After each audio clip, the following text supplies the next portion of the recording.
Good evening. I call this meeting of the North Clackamas School District Board of Directors to order on Thursday, January 11th at 6:30 p.m. I would like to remind our community that the purpose of our board meetings is to conduct the business of the district first and for everyone to learn about the district in a safe and productive manner. Our first item on the agenda is community comments. Community comments are an opportunity for our community to share their ideas and opinions with the board. Input is welcome and valued. It is our duty to keep it safe and respectful for everyone, students, staff, and our community. This is not a time for discussion or debate. If you have materials for the board, please give them to the board secretary, who will distribute them to the board members after the meeting. Letters to the board are always welcome, and each of us reads the input. Requests for information should be requested as outlined in policy KBA-AR. Any individual desiring to speak will have indicated their desire prior to the board meeting. An individual with a disability will be given an equal opportunity to participate in board meetings.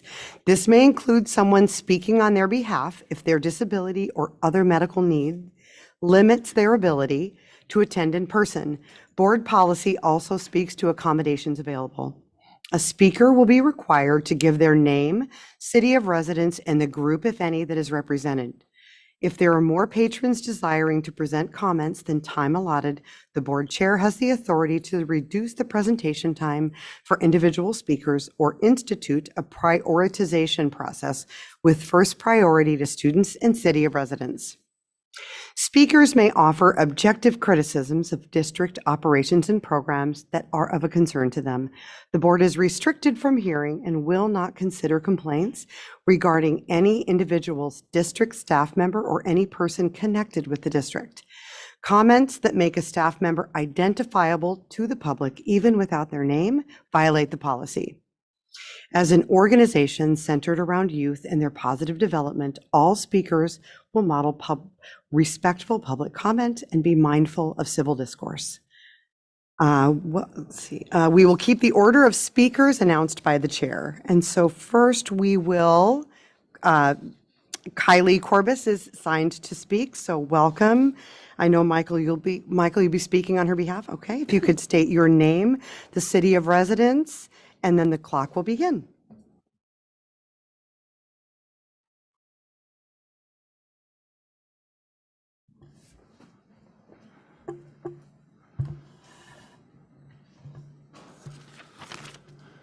Check, check. Okay. Michael Corbus, Oak Grove. We've been speaking up about the damage that the oppressor ideology that this district has been teaching does to students and, as a result, society.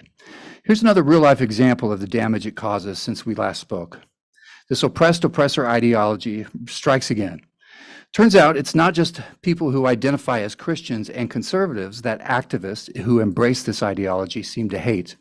Some of the top progressive university presidents at the highest levels of education, Harvard, MIT, and others, are seemingly okay with people on campus calling for the genocide of the Jewish people. Mind-boggling. Does this not give support and comfort to those who desire to kill Jews? How does this happen? Those university presidents have bought into the simplistic worldview that a whole group of people cannot be defended because they are an oppressor. Never mind what happened on October 7th and the 20th century history of the Holocaust, in which Jewish people were killed for simply being Jewish. They believe the Jews are an oppressor because of their collective successes. So because of this ideology, you can call for their genocide and the educators look the other way or join in. Where do you guys stand on this? Real question is, where do the activist teachers hanging your favorite banners in this district stand on this? Because it does seem to follow a certain group of people, group of activists. Are they saying in their classrooms to students, I'm okay with people calling for the genocide of the Jews or worse? This is what the oppressor ideology does. It has a simplistic view of the world and labels an entire group as oppressors, then looks the other way and rationalizes when the so-called oppressor attacks them. That is what this district did when my kids were bullied and threatened for being Christians and conservatives by the district's favorite activist bully group, and when your favorite bully teacher abused her mandatory reporter status and threatened to have my daughter taken away. We all know that story. This district looked away and did nothing. The presidents of the universities remind me of some of you who can't admit what they know is wrong about your favorite activist bully students and bully activist teachers' behavior.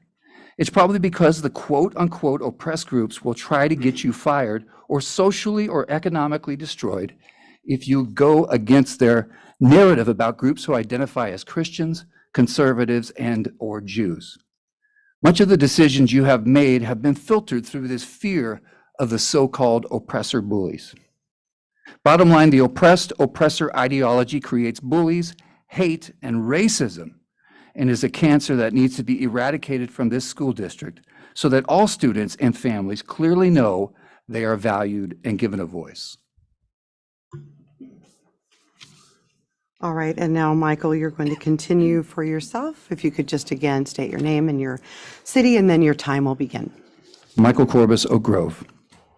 I also want to talk tonight about a lack of diversity in public schools across the country, and especially in our districts here in the Portland metro area. I'm talking about diversity of thought and belief in the teaching staff. Now, thoughts and beliefs are often reflected in our political affiliation. Statistics show that nearly 90% of public school teaching staff vote Democrat on average. I think it would be reasonable to believe those numbers are even more lopsided here in Oregon. In colleges and universities in our country, that number is even more unbalanced at 13 Democrat professors for every one Republican professor. A 2016 study by Verdant Labs, a statistics organization, was reported on by the Washington Post, a progressive news outlet. It showed 87% of teachers voted Democrat versus 13% of Republican. I believe it is clear that this imbalance accounts for the push of the oppressor ideology and the bias I have spoken of against conservative families and students in public schools, specifically here in the North Clackamas School District. This idea that statistical imbalances are a clear sign of bias and discrimination is not a conservative idea. It comes from progressivism. DEI, or diversity, equity, and inclusion, is based almost exclusively on judging statistical underrepresentation of certain groups like men versus women, or people of color versus white people, and compensating for that. Ironically, nobody seems to care about statistical disparity when it comes to political beliefs and thinking taught in the public schools. Beliefs and thinking, this is the problem. Why is that? I believe because diversity, equity, and inclusion is really a ruse meant to eliminate conservative thought and belief in workplaces and in public education. DEI activists ignore diversity when people of color or LGBTQ don't believe or think the way they demand. Suddenly then, diversity, equity, inclusion disappears, and bullying, name-calling, and threats are acceptable towards people of color and LGBTQ. And I've seen this. Your most fervent supporters are the worst at this. Would students not benefit from a balance of political perspectives rather than one dominant view? Would our district students not benefit from a more balanced number of conservative thinking teachers versus progressive teachers? We want our students to be critical thinkers and be able to weigh opinions as they develop their own, don't we? Having diversity of thought and belief valued in our schools would solve so many of the issues that the echo chamber of progressive-only thought in public schools has created. Also, families who identify as conservative deserve to be equally represented in teaching staff. Bottom line, we need conservative teachers of all colors and backgrounds in our schools now. Thank you. All right, Brandon, Germany, are you here? Okay. If you can come on up, please. Welcome. State your name, city of residence, and any group that you represent, and then the clock will begin. Brandon, Germany, Damascus. My son has been attending Vern Duncan Elementary since November. He brought it to my attention that there are pride flags as well as other LGBTQIA+ material hanging in some of the classrooms. There's also a BLM flag that is hanging in one of the classrooms that can be seen from the outside. My child wants to feel safe, valued, included, and respected in this school. But being exposed to this type of material makes him feel just the opposite. Because my son identifies as a Christian and he identifies as a conservative. His identity is very important to him, and seeing these types of flags and posters makes him feel, and I quote, weird and uncomfortable. There's no neutrality between the positions of LGBTQIA and that of Christianity. LGBT ideology is fundamentally antithetical to the Christian worldview. And when you allow per district policy teachers to put up LGBT material, you are telling the Christian students that they are being lied to, that they themselves are liars, that they are wrong, that they are not welcome, they're not safe, their identities are dangerous, their ideas are harmful. And that they do not belong in the North Clackamas School District. Any attempt to try to counsel or help the students overcome these feelings is in effect to not accept their identities. These flags and posters send a clear message to conservative and Christian students. There is an antithesis to them, and this board either is ignoring them or does not care. Let's pretend for a second that a conservative and a Christian teacher were to put up posters that aligned with Christian identity, flags such as God, excuse me, God is real, Christ is king, and protect Christian kids. Naturally, this would vilify those who do not align with Christian ideology and cause unnecessary tension in a setting that does not necessitate it. Imagine the staff of this school attempting to help the LGBT youth in their distress by educating them on Christian and conservative lifestyles and encouraging them to celebrate their Christian peers.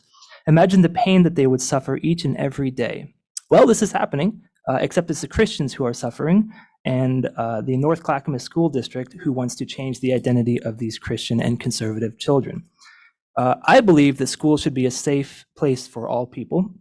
If the goal of your school is diversity, equity, and inclusion, why are you promoting ideas that tear people down, promote disunity, and exclude the identities of your Christian and conservative students? Like it or not everyone agrees with the LGBT ideology. Not the people. We love all people, but we don't agree with certain worldviews and ideologies. A Christian and LGBT student can come together to learn math. They cannot come together on ontology and ethics. Thank you. The views and opinions expressed during the community comments are those of the speakers and do not necessarily reflect the views or positions of the North Clackamas School District Board of Directors. The letters we've received since the last meeting consist of one letter from a concerned middle school parent.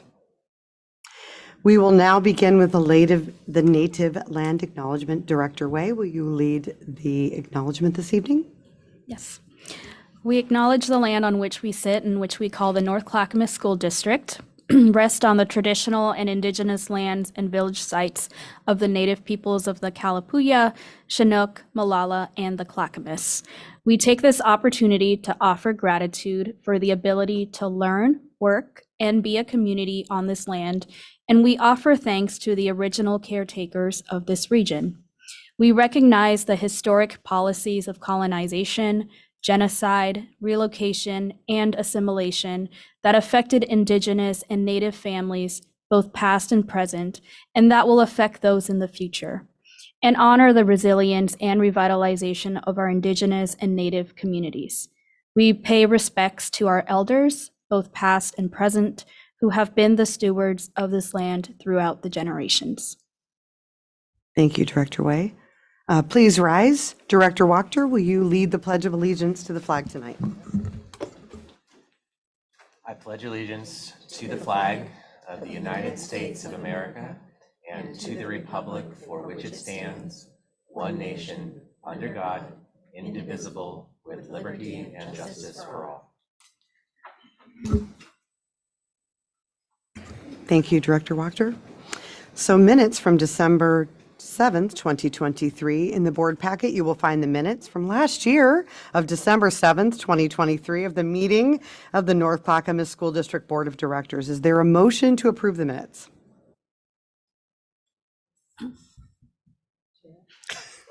I move to approve the minutes of December 7th, 2023. Is there a second? Thank you. It has been moved by Director Bauer and seconded by Director Way. Is there any discussion? I call for a vote on the motion. All those in favor, aye. Aye. All those opposed? Motion passes with a vote 7-0. Our consent agenda tonight with employment changes, policy revisions, travel request Adrian C. Nelson, and travel request Rex Putnam High School Band. Sorry, that was Adrian C. Nelson High School Cheer. In the board packet, you will find the consent agenda. Is there a motion to approve the consent agenda? Wachter moved to approve the consent agenda. Is there a second? Second. Is there any discussion? It has been properly moved by Director Wachter and seconded by Director McVeigh. I call for a vote on the motion. All those in favor? Aye. All those opposed? Excellent. Motion passes with a vote of 7-0. And next on the agenda, what we've all been waiting for is our Youth Equity Advisory Committee.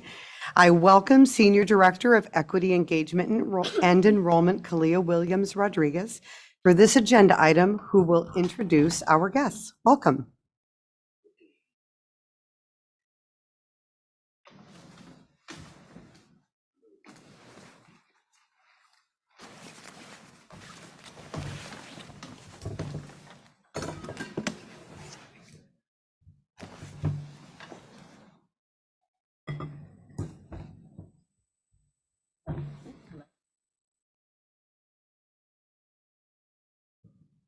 Hello, hello.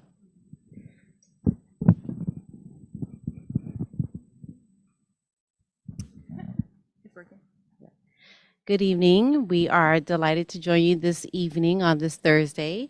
We have before us students from different high schools, and we are here to, we'll introduce ourselves. So I'm Kalia Williams Rodriguez. Hi, I'm Sobeda Mejia. I go to Rex Putnam High School, and I am a senior. Hi, I'm Emery Van Sickle. I go to Milwaukee High School, and I'm a junior. Hello, is it working? Okay, just want to make sure. My name is Brittany Lin. I am a junior at Clackamas High School, and I use she, they pronouns.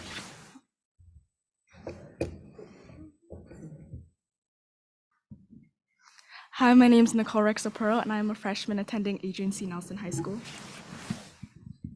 All right. Hello, I'm Kim Amador. I'm a teacher on special assignment with the district. Thank you. Thank you.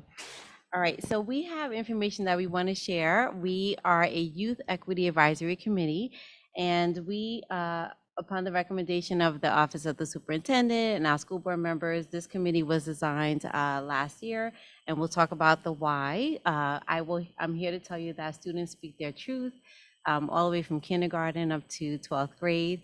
The knowledge is in the room, and we are excited to hear what they have to share with us.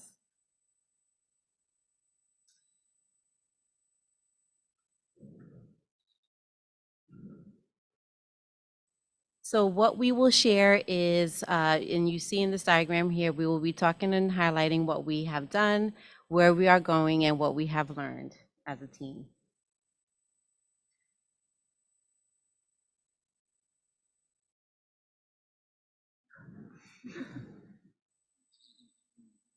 So in terms of what we have done, you can see here, which was really exciting and fascinating. I joined the team this year, and clearly there's a shared purpose, shared knowledge, and of our lived experiences. We definitely talk about how the student voice is important to feel affirmed, valued, seen, and heard. And we want to ultimately make an impact on our school communities, again, from what's represented here is middle school through high school, but certainly highlighting the student experience and success around our strategic plan. So those are some certain highlights. We did notice from the spring, there was some conversations from students, not necessarily represented here, around how we will share the impact of our learning post-pandemic and what's needed to move forward. Here you can see, again, we highlighted about using our lived experiences to impact our work. There's a survey that students participate in called the Youth Truth Survey, where we looked at some data to disaggregate how, what is the true experience within a public school setting and across our school district. There's a model called Improvement Science that Ms. Kim will talk about that created opportunities for change, and we clearly still have work to do. And then a term that's identified as microaggressions, which our students will speak to, about the harm that happens in our schools. and how we're going to take some steps to recognize, repair, and restore, or there's other terms we're using, figuring out too. We want to dismantle, we want to discuss, we want to disrupt. So we are excited to bring this work forward. My contribution here is around listening to the feedback of our constituents, stakeholders, staff members, family, and community about how we want to use our money to support students, families, and staff. And here specifically what's highlighted is around behavioral health and wellness. So the student investment account, just making a quick highlight here of how the additional counselors, health and wellness specialists, and mental health providers, social workers in our schools, and we can speak to that throughout the presentation. So that section there specifically highlights the work that we listen to and how we're supporting students within our K-12 system. So I'm going to pause because we have our strategic plan that highlights our core values, and all values are important. We want to speak to the equity of our school district and how that's the center of our work and time with students. So here we are. The student experience and success is our next slide. And we'll just take a minute to pause to reflect on that. And I will transition this over to Ms. Kim, who will share with us the details of our youth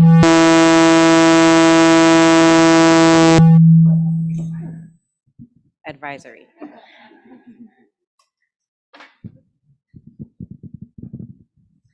Thank you so. Can you hear me?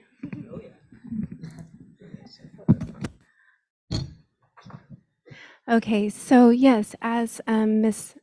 Clea has mentioned, this is an opportunity for our values to be put into action, right? It's designed to affirm students' many identities in order to build more inclusive, barrier-free schools. The group was established with the support of school board members, Superintendent James, and the executive leadership in the summer of 2022.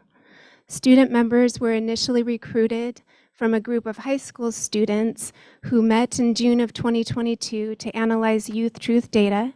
And from there, building administrators, counselors, community liaisons identified students who exhibited leadership in equity-related initiatives, and also who identified as members of historically marginalized communities, including students of color, students in the LGBTQIA community, students with disabilities, students facing economic hardship or houselessness, female students, and students who identified as allies, among others. Katie Cunningham and I served as co-facilitators for the 22-23 school year, setting an initial membership target of 12 to 15 students, but we exceeded that goal with a cohort of 23 students. And for the current 23-24 school year, Dr. Kalia Williams-Rodriguez and I are proud to facilitate an expanded membership consisting of 30 students. Over the course of the 2 years, representatives from all NCSD middle schools and high schools, including CMC, PACE, and New Urban, have actively participated. It's been very inspiring to witness students come together from different schools and different grade levels with courage, vulnerability, and openness to share their lived experiences, learn from each other, and to creatively problem solve in order to make a difference in their lives and the lives of their peers. Through regular communication with parents and guardians, we have identified transportation needs of students, and with the valuable support of our NCSD staff, we are able to transport students from their respective home schools to the district office right here in this room after school hours from 4:30 to 6:30 p.m. At each meeting, we begin by honoring the Native and Indigenous land on which we reside and operate with the North Clackamas Native Land Acknowledgement. Additionally, throughout the school year, we observe Heritage Months declared by the school board by providing educational videos that foster discussion among our members. When possible, we also aim to support locally owned and sourced foods that align with each Heritage Month in order to deepen our cultural connections.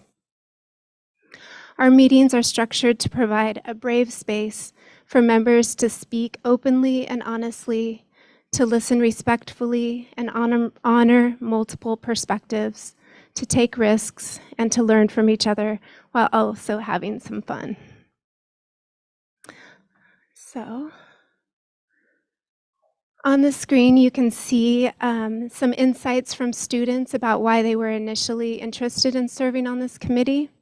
However, we are fortunate to have students with us who have been active members for both years, who are going to share why they chose to join this committee. And we'll start with Emery.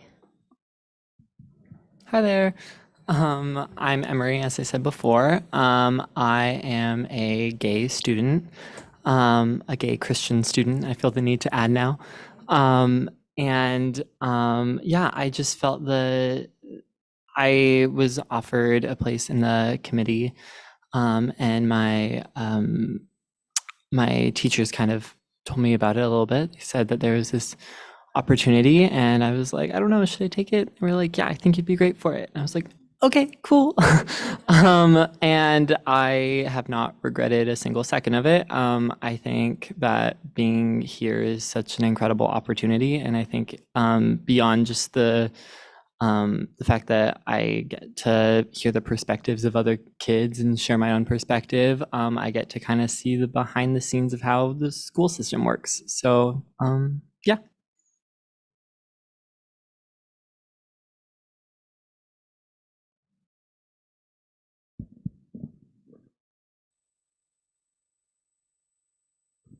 I just muted myself. Okay. Hi. Hi, I'm Sophie. Okay. I have to like organize my thoughts because there's a lot I want to say. I'm a little excited. The reason as to why I was interested in serving in this committee, first of all, it was a random email that I got. Good thing I check my emails, unlike most people my age. No offense, guys. And so I get this random email, and it's just like, hey, you have been chosen. And I'm like, whoa. And so I go and I talk to my principal about it, and she has no idea who chose me. And I'm like, huh, interesting. It says your name on here.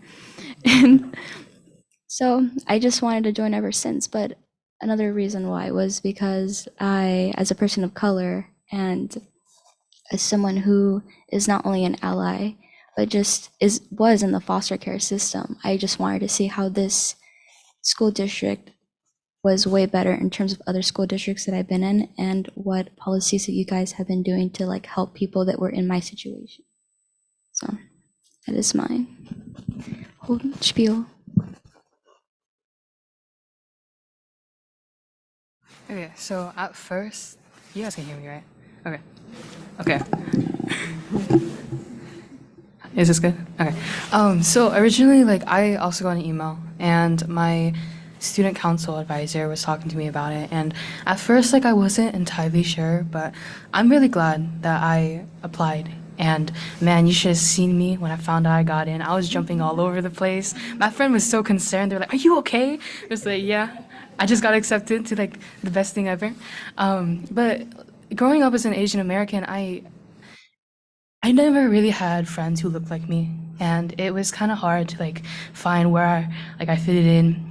And I felt like there are a bunch of other people like this in the situation that I used to be, and I want to be a student who advocates for other students so they can feel more included and have the same opportunity that I've found being surrounded by people who have like the same sorry, I'm losing my train of thought right now.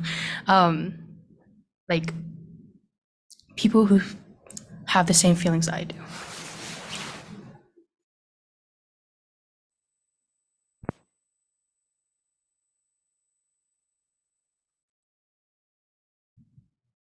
Hi. Oh, can you guys hear me? Okay. Hi, my name is Nicole Rexapuro, and one of the reasons that I was definitely interested in serving on this committee was because throughout my life, growing up through the North Clackamas School District, constantly navigating an environment where I heard slurs echo the hallways my so-called friends would always make fun of the accent I had when I was younger. Fostered an environment where I hated to be at school.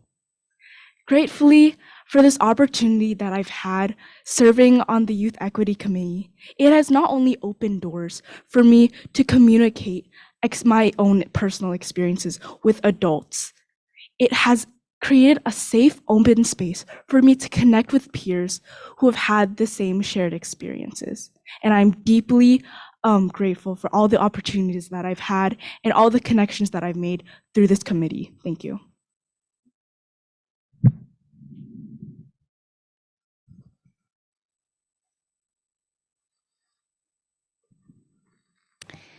One of the word collages that we made for funsies, I'm guessing, was oh my goodness, was a mixture of like what makes us happy, and a lot of the main word on there is music. And I know that there's other people on the committee that are also in the music program, like I am. And yeah, music is a big part of the Youth Equity Committee's like goal interest.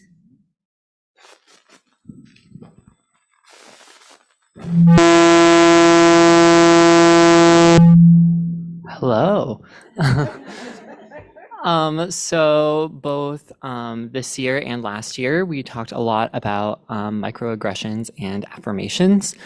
Those are pretty lengthy definitions up there, so I'll kind of summarize a little bit. But we discussed how microaggressions are smaller daily verbal, behavioral, and environmental indignities. And they can be intentional or unintentional, but they communicate hostile, degradatory, or negative like indications. And we actually got to talk with Dr. Watson about microaggressions and microaffirmations. And we kind of all had this like aha mind-blowing moment when we found out that microaggressions we think of as small aggressions, but actually the micro translates to daily aggressions. And that kind of just blows up the scale a little bit, where you think of like small things that are happening to people, and obviously that's not okay. We want to fix that. But when we take away the small aspect and just focus on the fact that this is happening daily to students and teachers like consistently, it puts the issue into a different perspective that I think was good for all of us to see. And then micro affirmations are a positive strategy to prevent microaggressions. And they're just small acts of kindness, basically, that foster inclusion. And they make people feel less isolated in our school environment. And yeah, we're going to talk about it a little bit more in a video that we created last year, some of the members. And we basically are talking about, I was part of the video, so that's why I say we. We were talking about just our own experience in the school system with microaggressions, and also continuing to identify them and what they look like and how we can fix them. Yeah.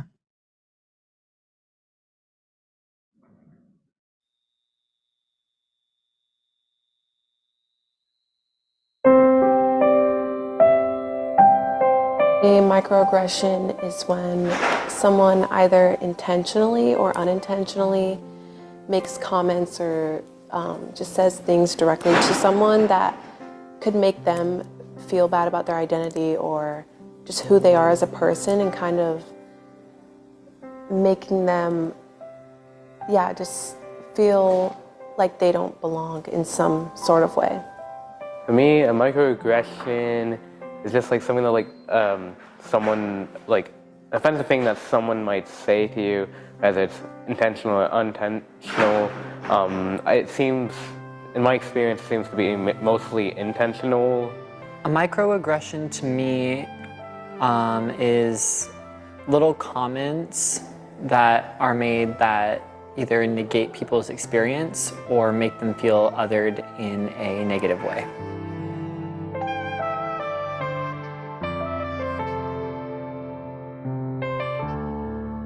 I also have like been told stuff about relating to my ethnicity as a Latino, being like, oh wow, you're very good at like English when you're Latino. Or at least they don't say like when you're Latino at the end, but I assume that's what they mean. As a Black woman in Oregon, I feel sometimes I already feel like I'm left out because there's not as many people like me, like who look like me. And so I feel like when there's those microaggressions layered onto all of the other factors going on, it could kind of feel like I'm just in a bubble alone, or it just makes things harder on my mental health to kind of sit down and think like someone would really say that to me, or like someone would think that that's okay to say. So I feel like microaggressions definitely have a negative effect on people and like how they could perceive themselves in their community. I feel like the very common "that's gay" is like very commonly throughout the school.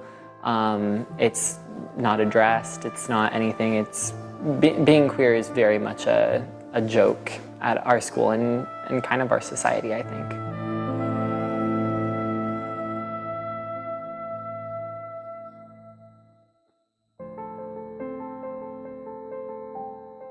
I guess like a positive thing that you could say as like a micro affirmation is like, I mean like, hey, like I'm here to support you. But said like wasn't all right at all. Like that was definitely like very like aggressive, rude, and offensive. And I'm here to support you. I think that's a good thing that someone can say. Micro affirmation is not complimenting people on their differences. It's not like saying that like people's hair or their skin color or the way they act or the things they like, things like that, that they're better than something or worse, which obviously that wouldn't be a compliment, but it's not, the goal of micro affirmations are not to other people in any sort of way. Micro affirmations don't always have to be combating microaggressions.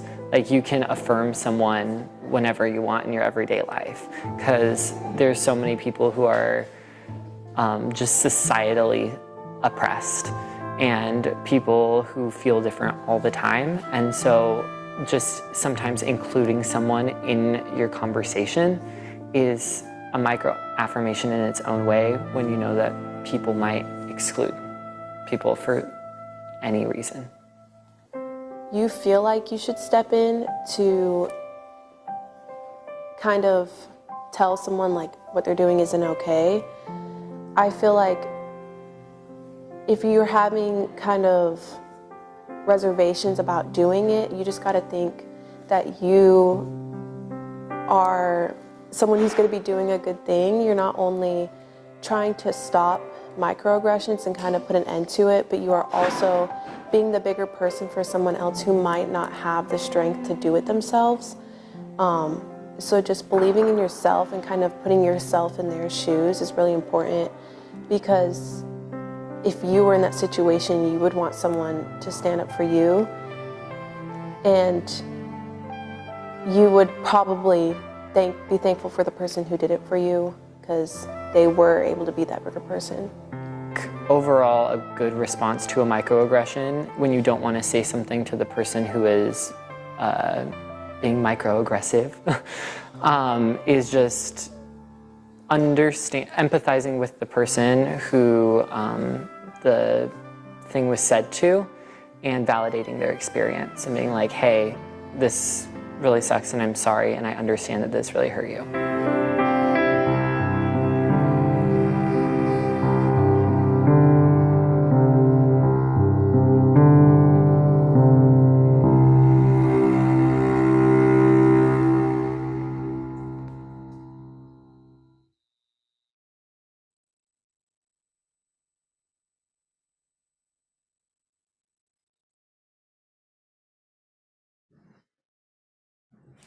Okay, so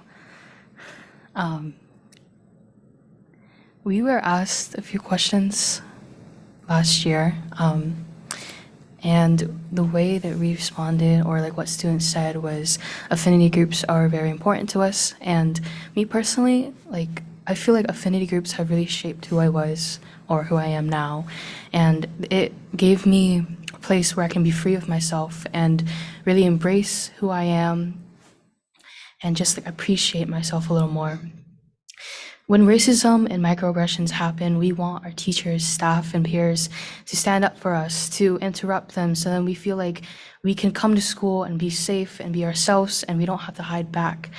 We appreciate more diverse representation in our curriculum and staff because, well, personally, our school, we have someone who is Vietnamese, just like me, and like she feels like another mom to me because I can just go to her whenever I need to, and she understands how I feel, which is very important because not like sometimes students don't really feel comfortable, especially if they're like a student of color and they go to a staff member who's white or grew up a little different than them. They don't really understand what we go through, and as much as they try to like make sure that we're okay, try to understand us, they don't really understand us.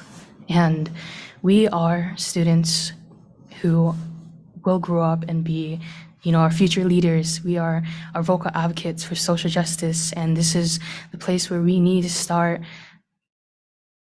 Where we need to start like addressing these problems, because if we don't start now, then when will we start?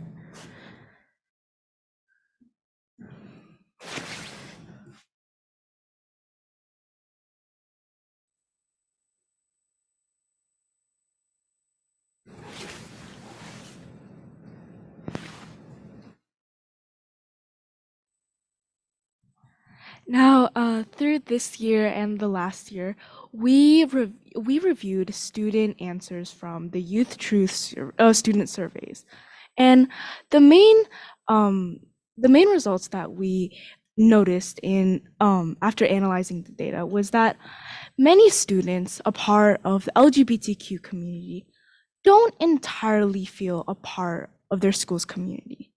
Now, when I first looked at this data, I was shocked to see it in numbers. But the more that I think about it, the more that it lines up. Because as mentioned, I hear so many profanities, so many words targeted against minorities just through walking from PE to art. And I'm really not surprised when students can say things like, "Oh, that's gay," and it be normalized. Furthermore, we noticed that many kids, especially students of color, felt separated from their community. And also, when talking to students from school, we noticed that many students find it more comforting to go to other students to talk about their identity, rather than the adults that we paint as safe. The teachers at our school that are painted as figures who are meant to keep us safe and comforted aren't the ones we go to. And I think that just perpetuates a further topic that we need to address. What are teachers doing wrong? And why do students feel so much more supported by their own peers rather than their teachers? Well, it all comes down to teachers simply not being educated about these kinds of things. And how many people feel that their school almost restricts them from talking about their personal experiences, which, like someone with personal experience, can foster a community of negativity and hatred towards the education system.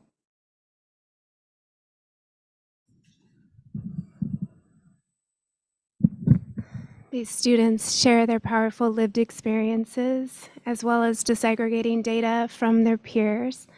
And from this, they've been able to draw narrative statements that define a problem of practice, right? Students are experiencing microaggressions and witnessing microaggressions in the classrooms, on campuses, on the buses, and adults are not interrupting them. They're not helping to repair the harm that's being done. So our district is very well versed in a framework called improvement science. Many of the district leadership and coaches use this model, and so we've been passing on that knowledge to our students. It's an idea of identifying a problem of practice, analyzing the root causes, and then creating some positive change towards improving that. So with this information, students created the goal. Oops.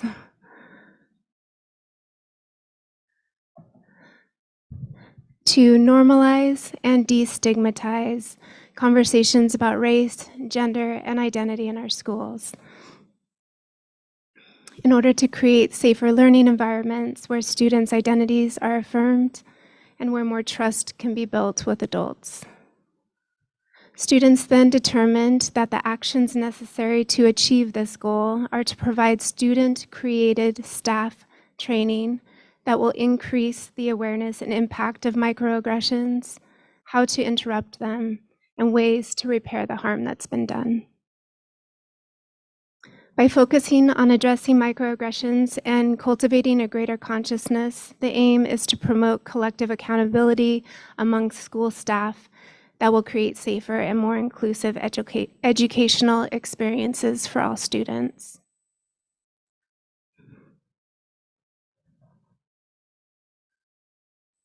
So I'm going to turn this over to Sobi is going to lead us on, again, on the slide, you'll see student quotes about what they've found most inspiring about the Youth Equity Advisory Committee, but they're going to share with you in their own words.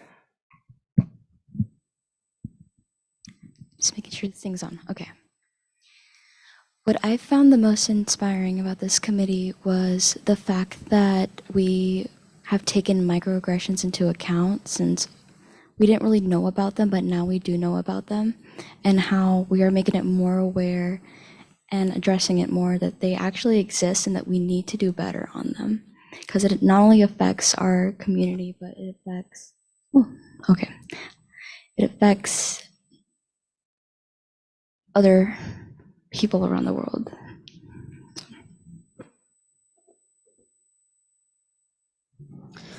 I also have found very inspiring just the amount of support from the adults in the district. I think we, at my school at Milwaukee, we feel that from the staff across the board, but it is just it's hard when you don't know what's going on with their bosses and things like that. But being here, you see groups of people that are very supportive and want to help and are doing their best, and I think that that's the best that you can ask for to start, for sure. And another thing that has been so inspiring has been hearing about students from different schools and their experiences, and also, like, as all high schoolers, hearing from middle school students as well, and kind of reliving those moments that you feel so distant from a little bit. And middle school's hard for everyone, it's just a weird time, mostly because of students, but there are things that schools and teachers can do to help. And I think that through this process, I've kind of come to the realization that that's where a lot of growth needs to happen there. What I found most inspiring was how there are students from like all over the district who want to be a part of this committee. Usually, like, whenever somebody brings up like a topic like microaggressions, they're like, oh, I don't really want to like be involved with that. It's not like my type of thing. But just knowing that like students actually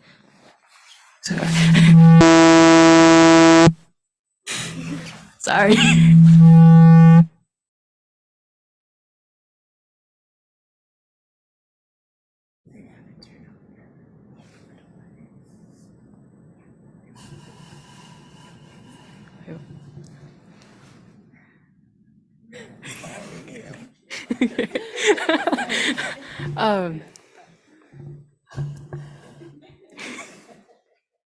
But just knowing that like students actually want to do something and like be a part of this committee, it's just like it's what drives me to still be a part of it. And also like knowing that there are adults who support us and like who want to make a difference just also makes it a lot more meaningful knowing that like we are being listened to, that it's not just like ideas that we have in our head, it's actually like work that's being put into place to make sure that we are heard.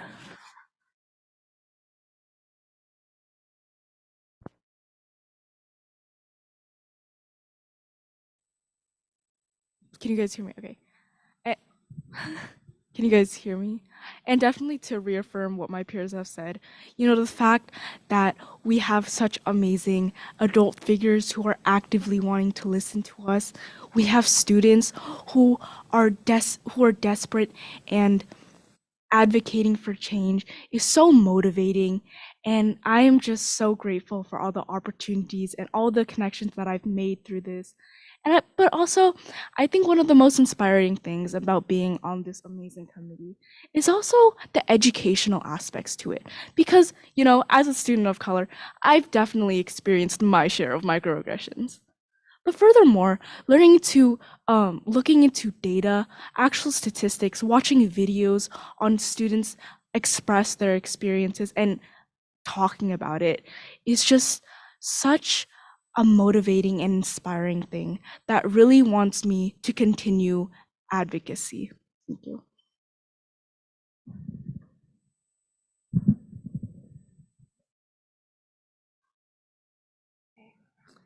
All right, so where we are at now and where we're going, basically with the support of leadership, we've been able to move from partial in-person and partial online from last year to all in-person meetings here at the district office. It just really helps promote more of an organic collaboration and build those connections with students and leadership. We continue to deepen our understanding and learning of microaggressions and the harmful impacts that they create and help to create a system of accountability and repair. And so to do this, students are designing the professional learning for school communities about microaggressions and microaffirmations. We have some students are kind of thinking through some different marketing strategies and slogans, but something along the lines of that's, you know, really can get some momentum, like disrupt, discuss, dismantle. We plan to first pilot with a small group of staff members, make adjustments to the lesson from there based on how that goes and how it's perceived, and then implement at a larger scale. Ideally, we would like to have this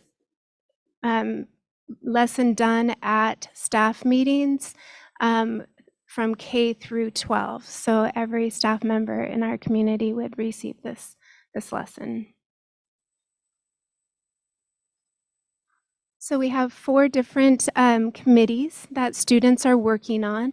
There is the video design and production, lesson planning, doing some research, compiling articles, resources, and websites, as well as crafting kind of a script and role-playing scenario for kind of that real-world experience, knowing how to interrupt and what that would feel like. Getting that muscle memory is super important.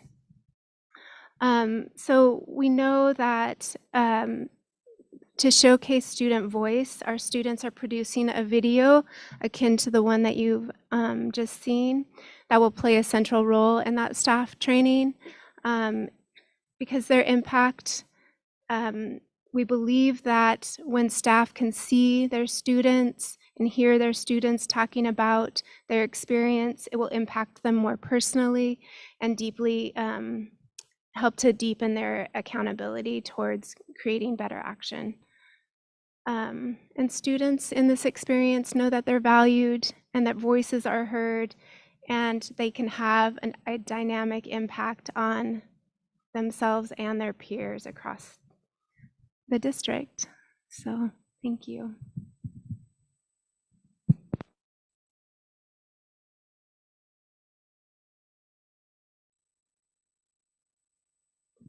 We do have some future considerations, and by that we mean one of our meetings we had students look in their schools and make observations about what they see in the hallways and on the wall. So do they see the strategic plan? Do they see pictures of themselves? So we have some opportunities where we're going to look at a response framework, some observation tools, but again, as you heard, that's not this year, but we are looking forward to an opportunity where students can give us feedback on their experiences based on what they see and experience. We have, as Ms. Kim has mentioned, we were meeting virtually last year, and on this slide deck, we are just noting here, we meet monthly, and these are anyone of the school board members are welcome to join us, but we are now in the month of January, so from January through May, we are busy and we're gonna be productive with our time together.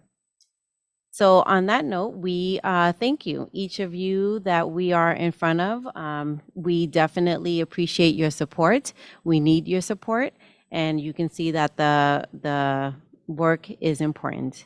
So thank you, and we open it up for questions, comments, discussion. Thank you very much. Directors, does anyone have a comment or a question or a point of discussion? Director McVeigh? Thank you. Now can you hear me? Goes both ways.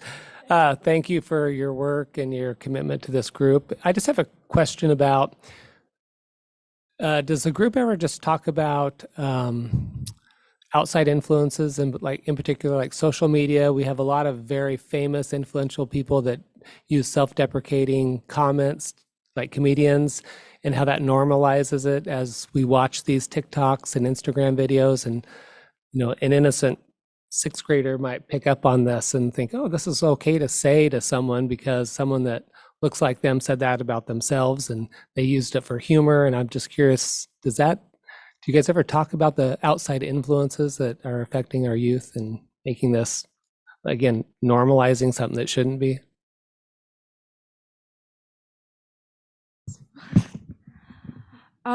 Not directly. Honestly, I really appreciate that point. I think I will definitely make that a focal point at our next meeting.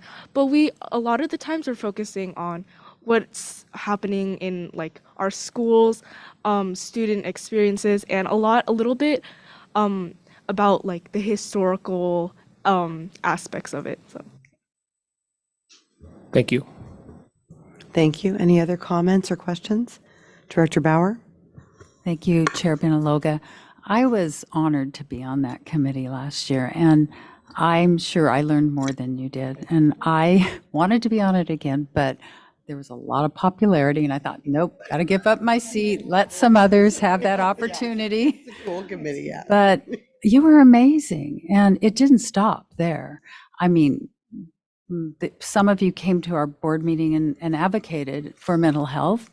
It was passionate, it was inspiring. You didn't stop there. And I've mentioned before, they went to Salem with us, and you were all so prepared. And I think even more prepared than the adults. You had a packet. This is what we need that you gave to the legislative leaders, and they were all blown away. So, you know, my hat's off to you. You're amazing. I'm excited for you that you're so motivated and passionate, and we're going to keep learning from you. So thank you for that really important work that you are doing. I was going to ask, you know, how you were going to be checking this, but you answered that question. You were going to survey students, you know, in the hallway. But have you started this yet with the pilot? I was just, you know, curious to see if you've done that, and then is it this year that you'll check that and then go bigger? So the status, I want just a little more specifics on the status. I'll start and then they can add. We are definitely in the beginning stages. So we are, for example, at our last meeting in December, we actually rolled up our sleeves and focused more on what the definitions, and so we're in the process of doing. So a pilot might happen later in the spring, and then with the intent of over the summer, fleshing out some pieces with or without the students, and then in the fall, rolling this out at a larger scale. So the timeline is such that we are now from January to May putting pieces together. Okay, great. Thank you. So again, thank you for being so honest and helping us learn from you. And I do apologize for situations we have here in our board meeting that aren't safe. But thank you for being here and being so brave. Thank you. Any other questions or comments from our directors? Director Dobson? I can push buttons. I think we're all gonna, echo the same sentiments of just applauding your courage to speak up and make yourselves vulnerable and share your experiences with all of us. And I just want to especially thank you for reminding everyone how important it is to validate your experience. You don't have to prove anything to anyone here. You don't have to make a case for why this work needs to be done. We see you and we hear you, and I think I can speak for all of us in saying we're 100% behind you. Vice Chair Wei? Thank you. Hello. Okay. I think what you all are doing here is so powerful and transformative because, one of you said this, and I think this is so true to why we're all here today is that you are our future leaders. And if you don't start now, then when? And so I just really honor all of the words and stories and your experiences that were shared. And I really also want to thank Dr. Kalia Rodriguez-Williams. This is amazing. Like, I'm sitting back and I'm like, wow, like the opportunity for all of you as young leaders to, in a way, challenge authority a little bit, right? Of your teachers, of that, kind of what we're used to of like, oh, you have to, just listen to the teachers and and again, there's respect, of course, there's relationship building, there's trust. But I think this is what it's about, is changing the culture. Again, with your life experiences, with your stories, so that the adults that are in charge can also change, right? Their practice and the way that they interact. And it's like, it's genius. It's genius work happening. And I wish that other districts can really take this approach and use this model to, again, change their culture, right? In their school, to make sure that all students feel safe and heard and appreciated. So I just want to again commend your fearless leader over here who's sitting with you, as well as the team. Thank you, Kim. And but you all really, who are the future leaders doing this work. And I believe we've never done this before, right? This is a youth committee that just started like less than 2 years ago. The first year we all got together eating pizza, trying to, folks were trying to figure out what we're going to talk about, the issues, and to see this progress of identifying, microaggressions are the real thing. There's many issues, but what is the one issue we can focus on? It's unfortunately the current pain that you all experience. And what are we going to do to address that personal pain? Through teaching, through practice, through, again, challenging the folks that are supposed to be teaching you, that are teaching you. I think that's really powerful and transformative work. So keep going, keep continuing to build relationships and allies and support, again, with your teachers, with counselors, with each other. And I can't wait to see what happens next. So thank you. Director Wachter? Thank you. Thank you, Chair. So I've really enjoyed the couple of times that I've been part of this this committee, and honestly, learning from you as students is so inspiring. I found it very also disturbing to know how students would share with me in that meeting that microaggressions are so frequent, so common that it's the routine thing. That's incredibly disturbing, and that adults in our educational community are not interrupting and changing and flipping the script on that. I found that quite disturbing. So, but there's a lot of change and good things happening from our youth that our youth are leading, and I'm so excited about that.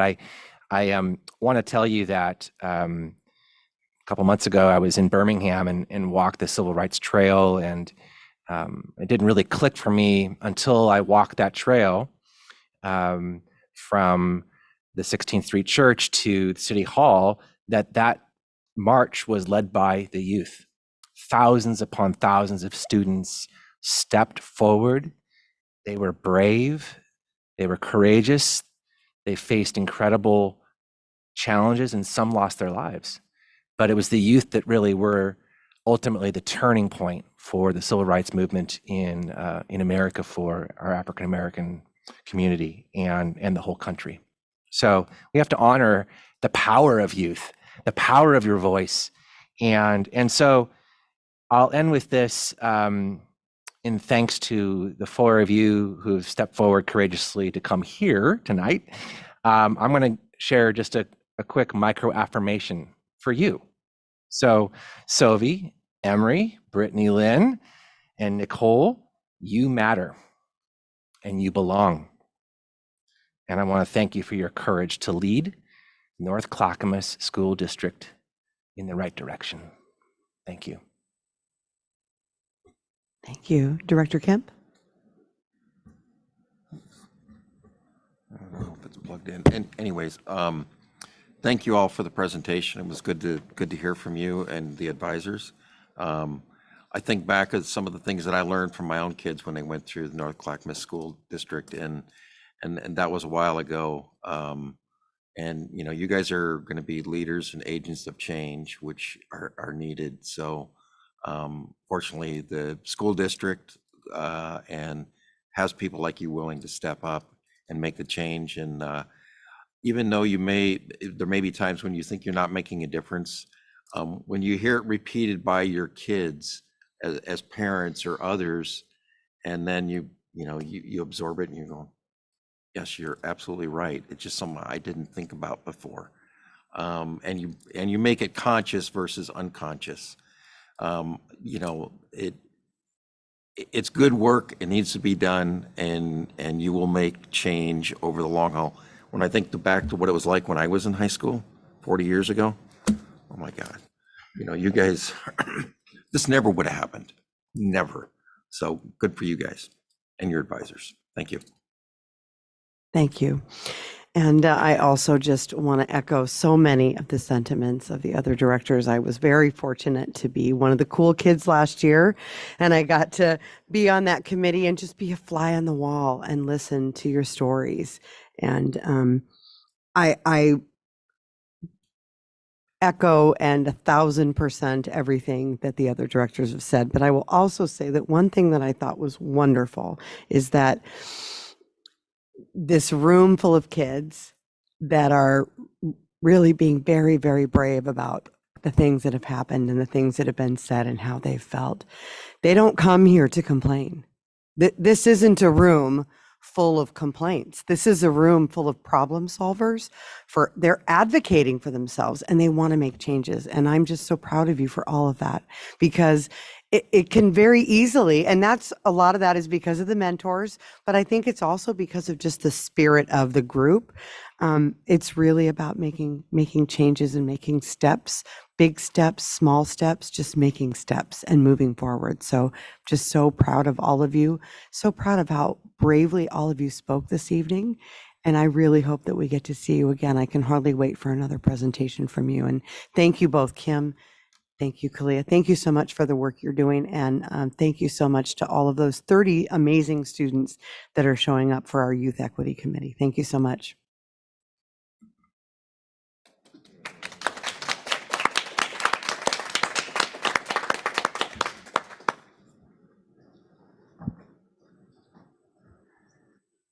And next on the agenda, as our guests depart, thank you. And you're welcome to stay for the rest of the meeting. Yeah.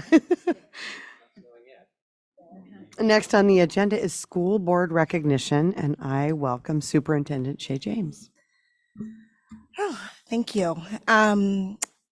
What a pretty incredible presentation. And I think it was Director Bauer that said that how prepared they were. As I was sitting and watching all four of you, none of you had notes and just speak so eloquently and from the heart. And I think we need to take notes because all of the adults have notes that we read off of. And so just want to say before I start into recognition, thank you to the board. You all were the catalyst of this, and Director Way, you were the gentle but firm pressure to say, are we going? Are we going? Are we going? And thank you for that, because some pretty amazing work is coming out of this, and it's some of my most favorite times when I talk with Dr. Williams Rodriguez about the group and the work that they're doing and how we can advance. And she asks and we say, yes, whatever you need. And so thank you for that. And thank you for being the catalyst to get this started. And I would say the one thing I heard tonight was one of the students said, I can appreciate myself more. So thank you for helping our students appreciate themselves more. And thank you. And then I'm going to read my notes as we move into. So this evening, I'm here to talk about board recognition, and the Oregon School Board Association has set aside the month of January to honor the unpaid elected volunteers who serve on Oregon's 197 local school boards, 19 education service districts, and 19 community college boards. And on behalf of our staff, it is with immense pride and gratitude that we take a moment to recognize the dedicated individuals who are sitting here who serve on the North Clackamas School District School Board. And while each of you come with your individual gifts, diverse backgrounds, and unique perspectives, every single one of you work tirelessly behind the scenes, contributing your expertise and passion to ensure the success and well-being of our students and our entire school community. Thank you for working together as a collective to oversee the business of our school district. Our school board's first priority is to support student well-being and achievement, in addition to many other responsibilities they hold, creating and fostering leadership, as we heard tonight. And I know I speak for our staff and our community when I say thank you, thank you, thank you for upholding our strategic mission and our core values. Thank you for your unwavering dedication in fostering collaboration, carrying out our strategic goals, your innovative ideas, modeling transparency, champion initiatives and benefits that benefit every student. And thank you for believing in public schools and public education while we navigate complex and difficult issues. I could share a great deal more about each and every one of you and the unique skills that you bring to our district, but ultimately we're better because you are with us. Thank you for the many hours you give of your personal time volunteering in service of our students, our staff, our families, and our community. Serving on a school board requires a great deal more than just showing up for board meetings. You all spend countless hours of advocacy for our students with legislation, budget, bonds, and oversight, and committee meetings, in addition to many hours reading emails, public comments, board packets, and large volumes of documents and articles that are sent your way. As a staff, we are fortunate to have each one of you representing and serving our school district. I want to thank you for taking time to read each and every communication sent to you, every event, meeting, and phone call you attend to on our behalf. It is important to note that this is all done with no pay and outside of your day jobs. And Donna at this time is going to give you a small token of appreciation from all of our staff that we hope you enjoy. And while she's doing that, I'd like to welcome Curtis Long, the director of our communications department, to speak on, and we're going to share a tribute in your honor.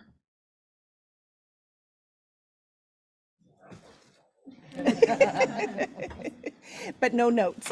You have no notes. I usually don't need a microphone.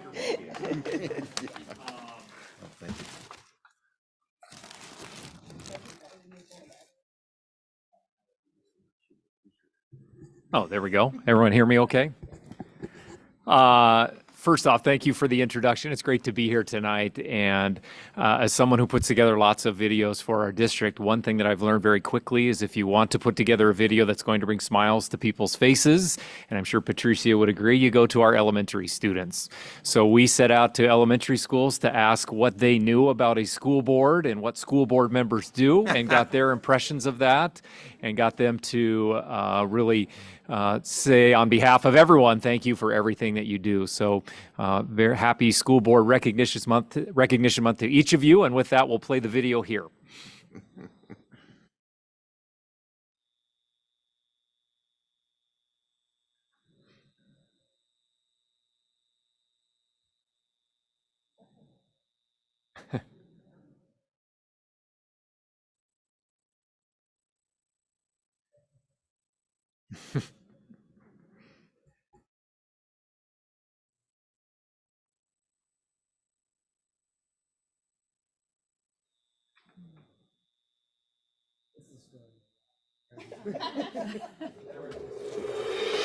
What do you want to be when you grow up? Someday I hope to be a teacher. Someday I hope to be a professional wrestler. Teacher. Zookeeper. Teacher. Someday I hope to be a doctor. Policeman. A veterinarian. I hope to be an eye doctor. Who's helping you achieve that goal? My brother's gonna help me. My teacher, Mrs. Whitaker. My mommy. My dad, day teacher. My aunt because she's a doctor. My teacher. My mom. My mom. I also have 7 school board members working hard to ensure my success. What's a school board? How does that help? In North Clackamas is a group of 7 everyday citizens who go above and beyond to make sure we're successful. They spend hours and hours of their own time away from their family. They hold 2 meetings every month plus work sessions. Plus attend district activities and performances. They build partnerships and make sure we have supplies and technology to help us succeed. All their decisions affect almost 17,000 students like us in our district. They make sure our taxpayers' money is spent wisely. They pay special attention to what's happening in the state's legislature. Have you seen the improvements made to every school building in the past few years? Wow! I bet they answered hundreds of phone calls and emails. And attended meetings while they were out and about in the community. Wow! Did you know they're volunteers? They don't get paid? Well, who are these special people? Thank you, Gina Benaloga! Thank you, Thank you, Glenn Walker! Thank you, April Johnson! Thank you, Kathy Lane! Thank you, Doris McVeigh! Thank you. Thank you. Thank you. Thank you. Thank you. Thank you for believing in us. Thank you for believing in us. Thank you for believing in us. Thank you for believing in us. Thank you for believing in us. No question, we love our school board. I love you guys. And that summarizes how we felt. And a special thanks to those young actors and actresses from Spring Mountain Elementary who did that without notes. We told them what to say, and they were able to put that into words. So on behalf of the school district and all the students that we serve, Directors Dobson, McVeigh, Way, Benaloga, Kemp, Bauer, and Wachter, thank you so much for everything that you do, often behind the scenes that nobody ever knows about. On behalf of all of our students, we very much appreciate that. And we'd love to do more. I know that I have sent you some notices that we'd love to feature you on our social media. So if you have a chance to respond to those questions, and we do have a bi-weekly podcast that we're hoping to get some school board members on. I know that Directors Bauer and Benaloga were on it last year, and they did volunteer to be on it again. But I did say, no offense, we heard from you last year. So Director Dobson just emailed and said she would do it, so hopefully we can get some more to be a part of that as well. It's not hard-hitting journalism. It's not an expose podcast. It's just to have some fun and let our public know about these wonderful people that we get to meet with every 2 weeks or so. So thank you very much, and happy School Board Recognition Month to all of you. Thank you. Thank you. And I have asked our Assistant Superintendent of Operations, Cindy Detchen, to read the school board proclamation out loud. It is my honor. You often get to read these proclamations on behalf of our students and community. So it is my pleasure this evening to read this for you. Whereas school boards create a vision for what students should know and be able to do. Whereas school boards establish clear standards for student performance. Whereas school boards ensure that student assessments are tied to established standards. Whereas school boards are accountable to the community for operating schools that support student achievement. Whereas school boards align school district resources to ensure the students meet standards. Whereas school boards create a climate that supports the philosophy that all children can learn at high levels. Whereas school boards build collaborative relationships based on trust, teamwork, and shared accountability. And whereas school boards are committed to continuous education and training on issues related to student achievement. It is my pleasure to declare on behalf of our superintendent, Dr. Shay James, and the district leadership, our appreciation to the members of this school board, the North Clackamas School Board, and proclaim the month of January to be School Recognition Month. I do urge our community in joining all of us to recognize the dedication and the hard work of our local school board members in preparing for today's students and also for tomorrow's world. Thank you for all that you do. Thank you. Thank you. Thank you so much. Next on the agenda was the North Clackamas Education Association featured educator, and that is being removed from tonight's agenda. So next will be policy revisions. I welcome Chief of Staff Tiffany Shireman. Good evening. There we go.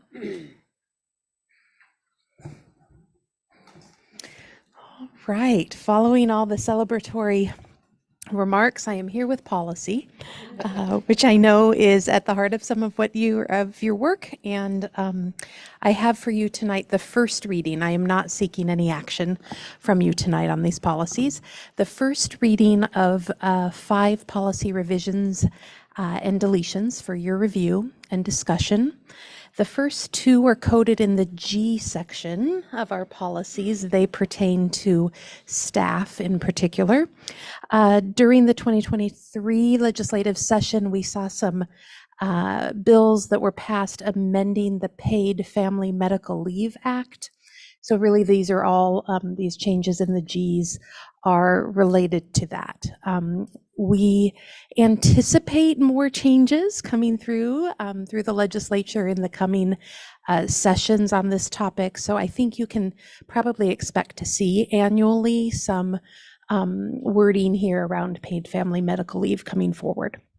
So those are the first 2. The next 3, 2 of them are policy revisions and 1 is a deletion in the I's, our instructional group of policies. They relate specifically to our talented and gifted programming here in the school district. They're coming forward for primarily 2 reasons. One is OSBA policy staff has encouraged districts statewide to reduce and consolidate their policies and practices, statements, ARs, related to talented and gifted programs, really in order to enhance clarity for families and for staff. So the intention there was to reduce and streamline, make sure that we had language that was more understandable to all involved. And then second, North Clackamas, as I think most of you will recall, undertook a a multi-year process to relook at our complaint policies and procedures. And when we did that, we developed those complaint policies and procedures and knew that we needed to come back to our TAG policies.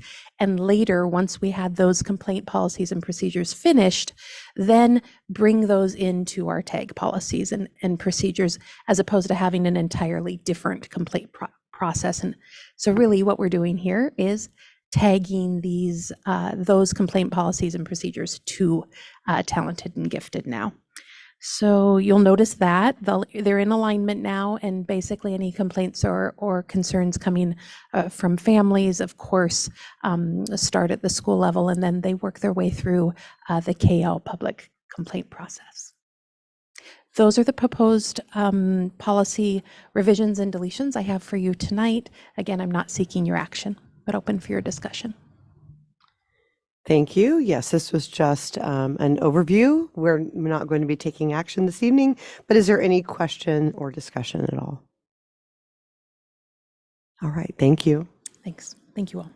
Next on the agenda is electrical utility easement, Linwood Elementary. After the discussion, we will be voting on this item. I welcome Assistant Superintendent of Operations, Cindy Ditchen. Thank you again. You may recall in the fall, we had two different power outages at Linwood Elementary. Upon trying to repair those lines there, the utility company recognized that there was a main line that really needed to be moved. And so we've had a temporary pole up at the moment. We need to get that completed and make sure it's a temporary power line to the school. And so they'll be conducting that work hopefully over spring break. They will be tearing up some of the concrete, and we'll need to make sure that it doesn't disrupt the regular school day. To that end, we will need your permission to grant an electrical utility easement. It just goes over a small strip of land onto the Linwood Sojourner Elementary property. This is a typical agenda item for all of our schools. All of them have utility easements of some kind. I'm happy to take any questions if you have any. Otherwise, there is a resolution for your reference and hopefully your action tonight. Thank you. Is there any discussion? Is there a motion to approve?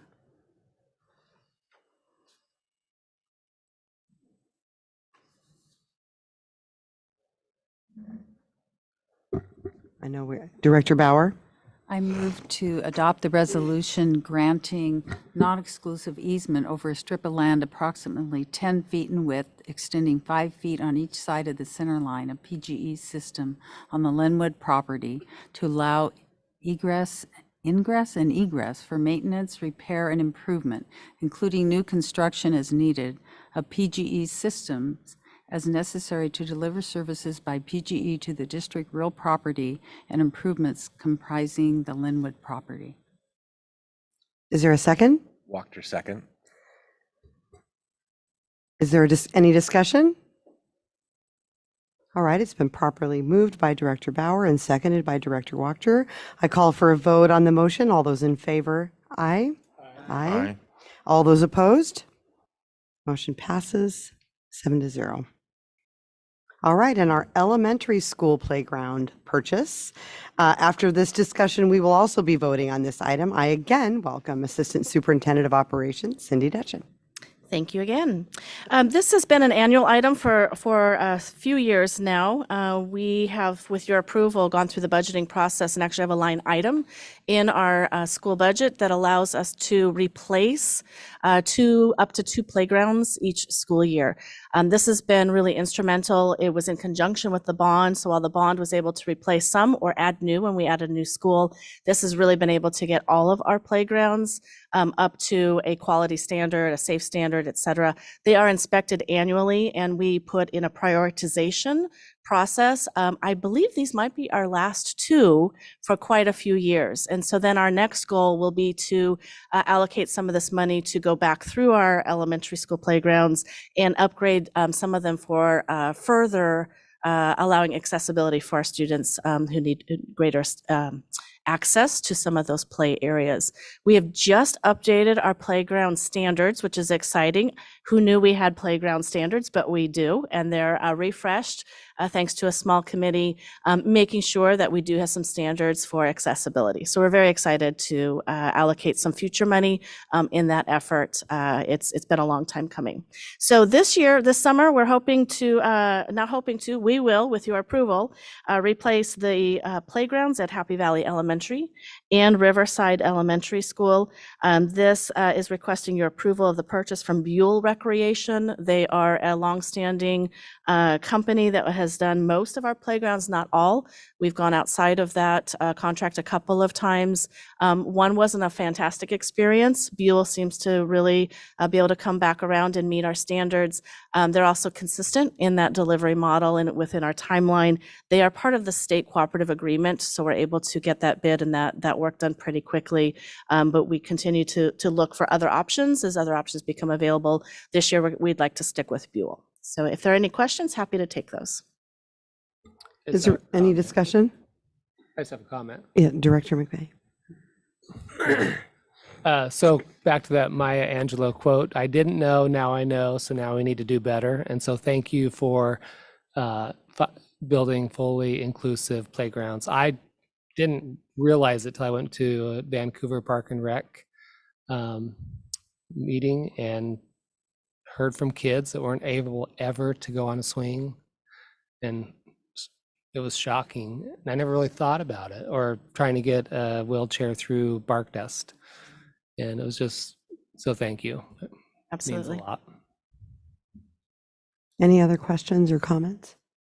Director Dobson? Yeah, I have a quick question. So I think I heard I heard you say that this round of funding is going to redo these 2 playgrounds, and then future funding will go towards accessibility upgrades for other playgrounds. Do these new, what standards for accessibility do these 2 new playgrounds meet? Yeah, thank you for that question. I neglected to indicate that these do have some accessibility built into them, absolutely. The last 3 summers, we've been working with some of our adults in our special ed program that work with students with disabilities, particularly our occupational therapists. They reviewed the plans. Students also voted on these designs, which I forgot to say too, which is really fun.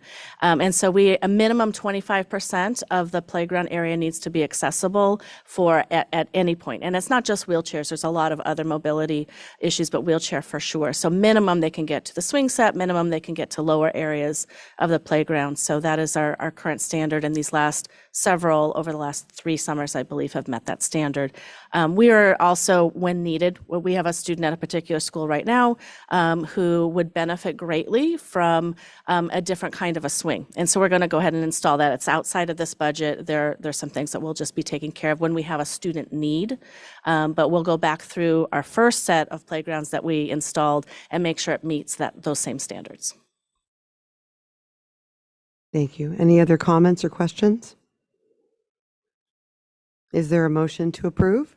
McVeigh, move approval to purchase from Buell Recreation for replacement playgrounds for the following schools. Happy Valley Elementary, $141,559. Riverside Elementary School, $163,915. Is there a second? Second.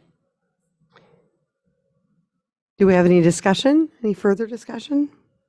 All right, it's been properly moved by Director McVeigh and seconded by Director Way. I will call for a vote on the motion, and we will do a roll call. Director Bauer? Aye. Director Dobson? Aye. Director Kemp? Director McVeigh? Director Wachter? Aye. Director Way? Aye. Director Benaloga? I'm an aye as well. Motion passes with a vote of 7-0. Thank you. Next on the agenda is kitchen equipment. After this discussion, we're going to be voting again. So I welcome Executive Director of Finance and Business Services, Matt McCara. Welcome, Matt. Thank you. Good evening, directors.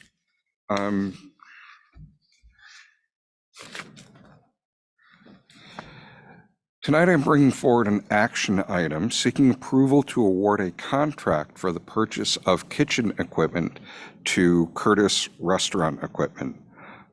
This purchase meets two complementary needs of the district. The first of these needs is to modernize or replace kitchen equipment that has reached the end of its useful life across the district.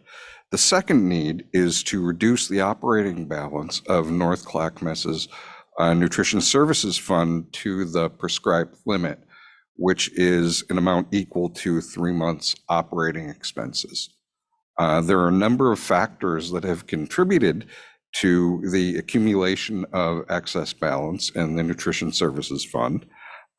Primarily, the biggest contributing factor is that from the start of the 2022-2023 school year, roughly a third of North Clackamas's schools now fall under the community eligibility provision. For those of you not familiar with this, this allows for all students at given schools with a demonstrated need to eat for free. So all the students in a third of our schools are now eating for free, with the cost of those meals being fully reimbursed by state and federal sources, as well as being very beneficial to the needs of our students at those schools. It has also had a positive and stabilizing financial impact on the financial position of the Nutrition Services Fund. These funds will be used to replace and modernize things such as ovens, stoves, coolers, freezers, and other essential equipment at 14 elementary schools, 3 middle schools, and 2 high schools within North Clackamas. The decisions about what equipment and where were based on the results of a needs-based assessment that was conducted in 2022. We are also very mindful, always very mindful of the financial impact of meal service on students and families within the district.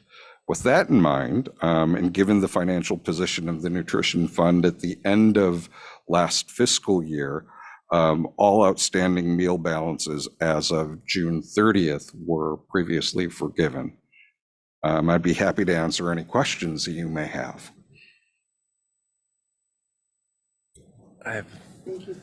Excuse me, thank you for that. Do we have any discussion? I have a quick question, Chair. Yes, Director Wachter.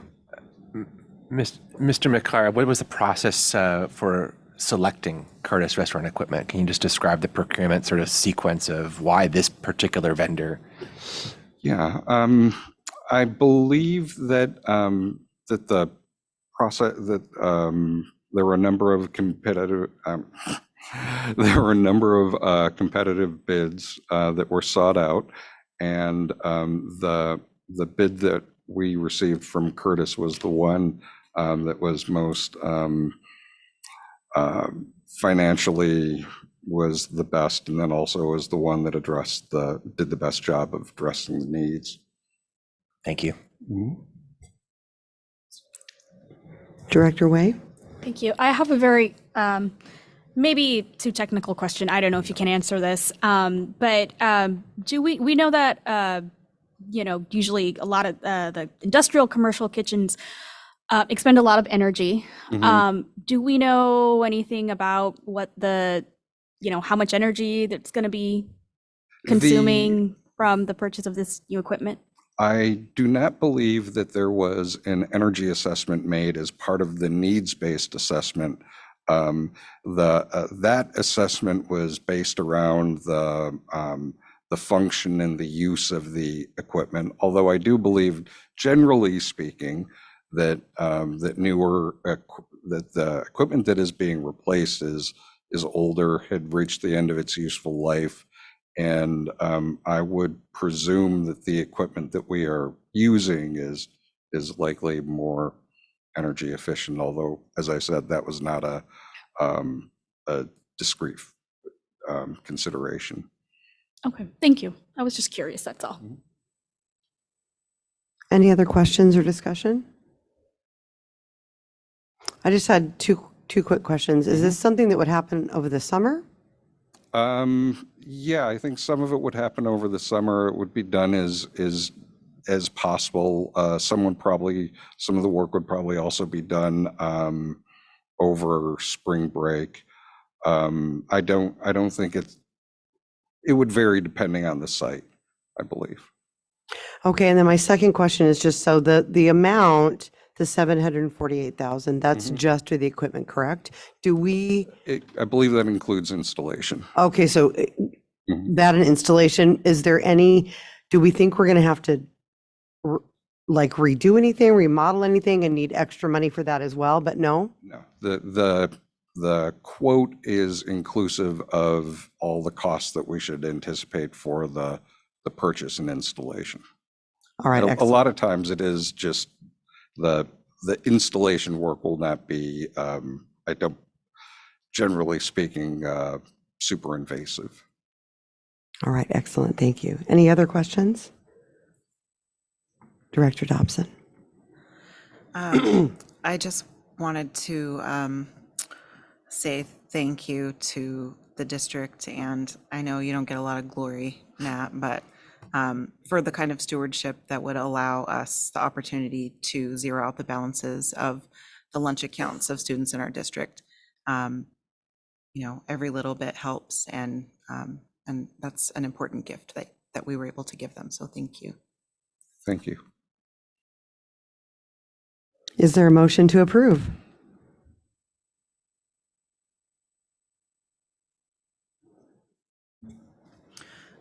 I move approval to award the contract in the amount of $748,476 to Curtis Restaurant Equipment.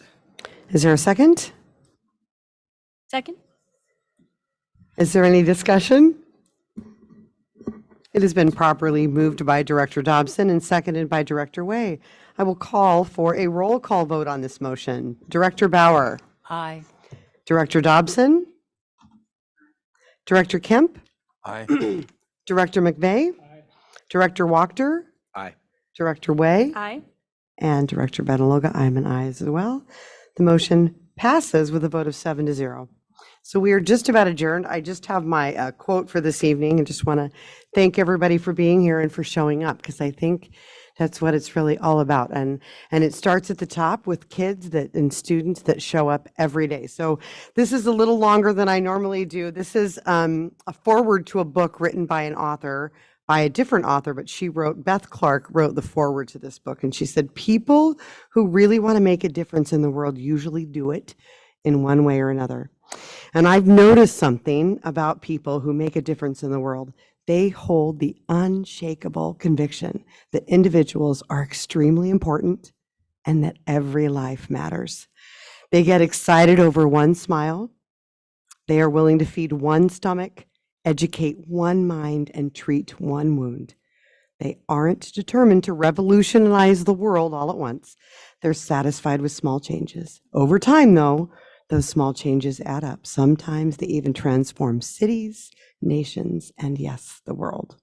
So thank you all for all of you who show up every day, who support our students who also show up every day. It is an honor to serve with all of you. And with that, it is now 8:13 p.m. and this public meeting of the North Clackamas School District's Board of Directors is adjourned. Have a good evening and please stay safe and stay warm.